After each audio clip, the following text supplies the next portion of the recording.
Good morning. Yeah, Uncle Lou here. I keep getting a bunch of questions in the comments and different places about how do I do the thing where there's more than one of me on the screen at the same time.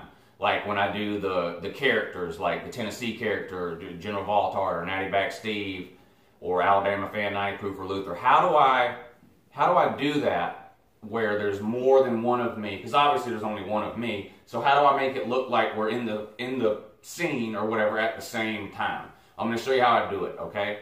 First of all, you have to have the camera sitting down in a still spot like it is right now. You know, most of my videos I hold the phone in my hand or whatever while I'm yelling into it. Well, in the videos where I'm having multiple characters in the same scene, you can't do it that way. I have to have the phone sitting down like it is now.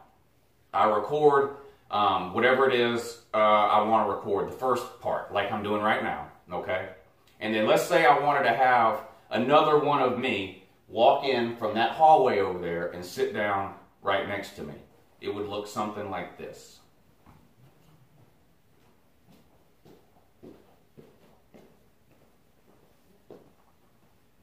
Well, good morning. Yeah, good morning. Yeah, good morning.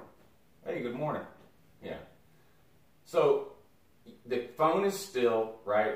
That was all filmed in one take. So, you know, I hit record, I filmed the first part, and, you know, and then I film this part. That's how you do it, okay?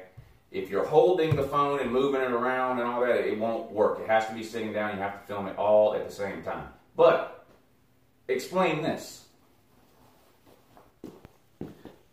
This is where it gets tricky, okay? This is where it gets tricky. Now, if I'm standing here, holding the phone, filming nothing, right? Then explain this to me, okay? If you can. Are you ready? All right, watch this. You watching? Yeah, good morning. Now see, that's where it gets weird, because how is there two of me in there now? Now, the phone has to be still, but it's picked up, and then how are you out there? Oh, good morning! Oh my God.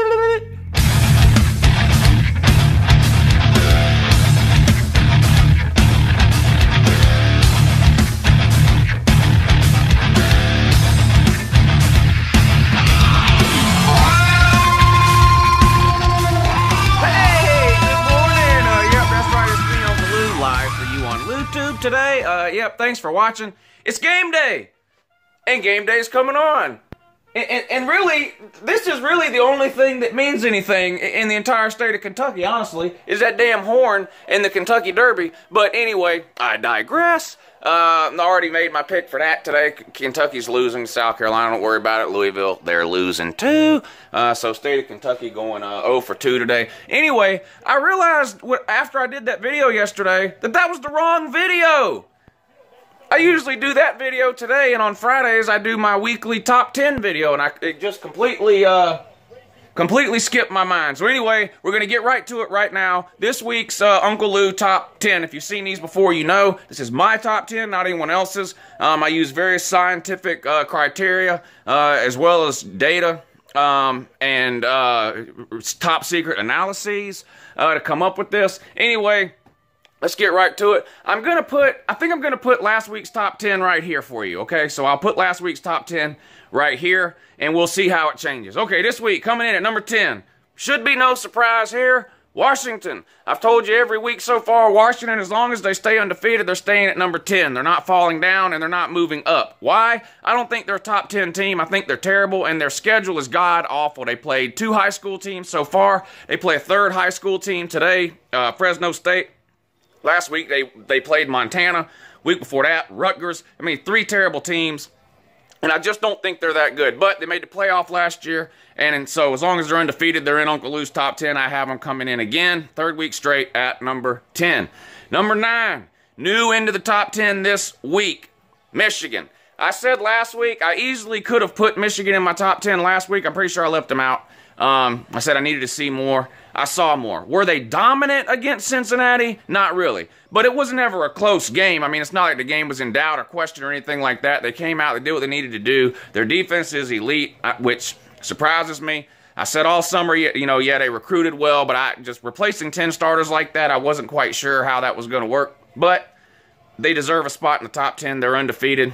And right now, they come in at number 9 on the UNCLELOU poll. Number 8, LSU.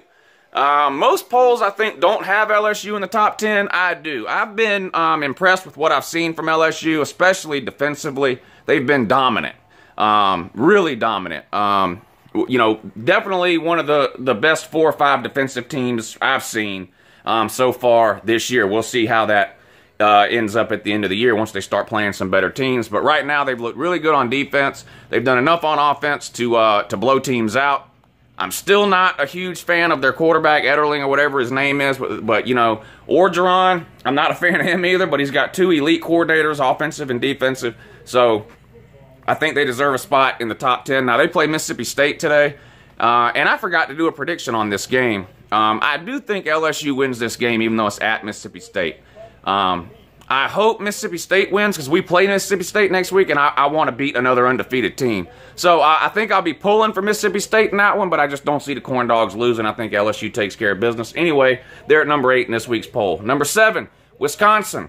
Wisconsin, nothing flashy. You probably can't name, unless you're a Wisconsin fan, you probably can't name more than 2 or 3 players on that team. But they keep winning. I think they're a top 10 team. They have a very easy road to the Big Ten title game. I can't see them losing more than 1, maybe 2 regular season games, but I really would be surprised if they were 10-2 or worse.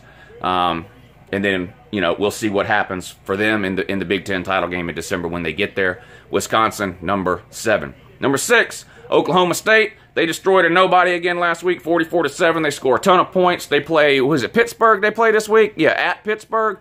Now, I mentioned this a few times. Last year, Pittsburgh beat the ACC champion and the national champion, Clemson, and the Big Ten champion, Penn State. Well, they played Penn State last week, and it didn't go too well for them. Penn State beat them. What was the score? 33-14. Something like that. Anyway, but, not a gimme. This could be a game worth keeping an eye on here. We'll see. I expect Wisconsin to win the game, though.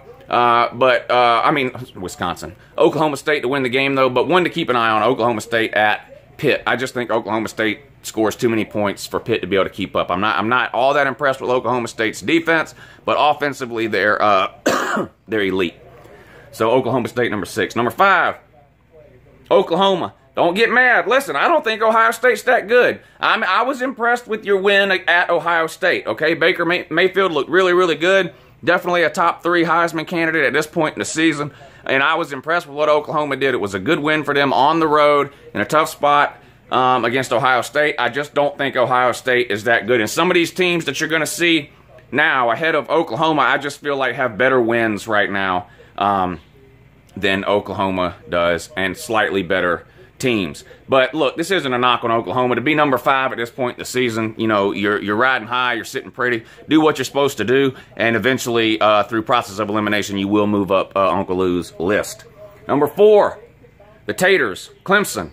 Another team that had a pretend big win last week. Look, Auburn is not any good. They're terrible. I spent all offseason telling you Jared Stidbaloney's not any good. Just because the guy played 2.5 games in the Big 12 and looked good, name one quarterback in the Big 12 that hasn't looked good. I'll wait. You can't. They all light it up in the Big 12 because there is no defense out there, okay? Clemson made this guy look like a middle schooler. He literally looks scared, Stidbaloney. This guy might be scarred for life from that Clemson game, sacked 11 times. Ran for his life dozens of times on top of that. This guy could be mentally ruined. Who knows? But, the point is, he's not an elite quarterback. He's just not. It's that damn simple. And Auburn is not an elite team. They go on the road to Clemson, struggle to score 6 points. Same story as last year. They play UGA, score 6 points, or 7 points, whatever it was. They just have no offense, and they haven't for years. So, good job, Clemson. You won the game. But Auburn, not that good. Still have you at number 4, so not really a reason to be mad there. Number 3, Southern Cal, another team I've been high on all offseason. They were a little bit shaky week 1, but last week they did what they needed to do. They handled Stanford, a quality opponent. The game was never close, never in question. It was 42-24. They put a whooping on Stanford. I'm a big David Shaw fan. He rarely has his team unprepared to play a game. You know, but they just got manhandled by a more talented Southern Cal team last week. I'm a believer in Southern Cal. I think they're the cream of the crop in the Pac-12. I picked them to win that in the preseason, and as of right now, that prediction is looking pretty good for me. Number 2, Penn State. High on Penn State, too. I love their running back and their quarterback, Saquon Barkley. He could crash the Heisman party if one of these quarterbacks slips up during the season. Find out about Lamar Jackson tonight with that Clemson-Louisville game. See what he does. Baker Mayfield going to stay up pretty high as long as Oklahoma keeps winning and he keeps putting up numbers. Sam Darnold, another one to keep an eye on, quarterback USC. But I like that Saquon Barkley for Penn State. And they're a good team. They should win today, no problem. They're playing Georgia State. So, lucky for them, they're not playing Georgia. Of course, we humiliated them, what was that, 2 seasons ago? Without any coaches. That's sad. How do you lose a game against a team ain't got no coaches? Our entire coaching staff was gone by the time that bowl game came around. We had like an audio-visual guy and the guy that wraps people's ankles. Those were like the only 2 staff members we had left at that point to coach that team. We still beat you. Anyway, you're better now than you were then. I'll give you that. And you should win today without a problem against whatever Georgia State is. Okay. And number 1, of course, Alabama. That's probably not changing until they lose or if they lose. Although Alabama does need to find an offense. They've struggled a little bit. Hurts has not looked good at all, especially throwing the ball. He hasn't, to me, he doesn't look much better than last year, and he wasn't a good passer last year. So, but they'll win today. They play Colorado State. The Fighting Mike Bobos. Whee! Georgia fans ran that guy out of town on a rail. Dude was averaging 40 points a game in the SEC, and Georgia fans hated him, ran him out of town. You know, of course, now they complain about every coordinator we've had since then. It's, you know, it's just what we do. But anyway, they'll score some points. Colorado State will. Not enough to win this game, though. Alabama will probably win 2 to 3 touchdowns, something like that. You know, 38-20 or something like that. I could see this game going. Anyway, that's the top 10. Alabama finishes up at number 1. Thanks for watching. Enjoy all your games today. Hope your team wins, unless for some odd reason you're a Samford Bulldog fan. Hope all your teams win. Again, just to recap my predictions that I made throughout the week here. South Carolina over Kentucky. Clemson over Louisville. Southern Cal over Texas. Vandy over Kansas State. LSU over Mississippi State. Anything else worth watching today? Not really. A few. Tennessee and Florida. Man, this game's really hard to pick, isn't it? I picked Tennessee earlier in the week. I'm going to stay with that. You know, General Valtard, that's my boy. You my boy, Blue. Anyway, y'all have a great day and an even better morning if you can.